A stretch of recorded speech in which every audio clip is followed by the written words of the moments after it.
வணக்கம், welcome to Tiruchendur Murugan official. நான் உங்கள் கோட்டேஷன். நான் வீடியோ இருக்கும் பார்த்தீங்கன்னா மணி வந்து 6:35.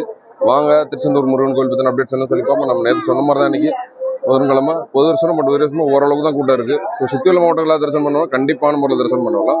மதியம் ஒரு மணிக்கு மேலே வந்தீங்கன்னா கூட்டம் குறைவாக இருக்கும் இன்றைக்கி கோயிலில். இன்றைக்கான அப்டேட்ஸ் என்ன சொல்லி கிடைக்குன்னா, நாளைக்கு வியாழக்கிழமை, அது போக நாளைக்கு மாசப்பிறப்பு வர, நாளைக்கு வைகாசி 1 பிறகுனால பார்த்தீங்கன்னா நல்ல கூட்டமாக இருக்கும் கோயில். அதுக்கேற்ற மாதிரி பிளான் பண்ணிக்கோங்க. திருச்செந்தூருக்கு இதான் முதன்முறையாக வரீங்கன்னா நாளைக்கு வியாழக்கிழமை வாங்க, கூட்டமாக தான் இருக்கும். ஆனால் ரொம்ப சிறப்பு. ஏன்னா குருஸ்தலம் திருச்செந்தூர் முருகன் கோயில். இது போக நிறைய பேர் கும்பாபிஷேகம் ஜூலை 7, 2025 கும்பாபிஷேகமாக சொல்லி நிறைய பேர் இன்பாக்ஸ் பண்ணி கேட்குறாங்க.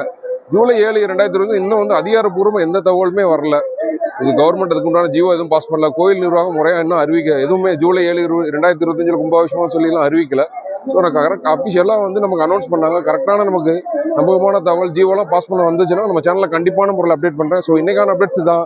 இதே மாதிரி டெய்லி திருச்செந்தூர் முருகன் உங்கள் வீட்டுக்கு கூட்டிகிட்டு எனக்கு ஒரு லைக்கை போட்டுருங்க. ஆல்ரெடி நான் சொன்ன மாதிரி தான் வாட்ஸ்அப்பில் பார்த்தீங்கன்னா மார்னிங் 11 to 12 அவைலபிள் இருப்பேன். காலையில் 11 to 12 வந்து வாட்ஸ்அப்பில் அவைலபிள் இருப்பேன். என்ன சொன்னீங்கன்னா வாட்ஸ்அப் வாய்ஸ் காலில் கூப்பிடுங்க. நன்றி, வணக்கம்.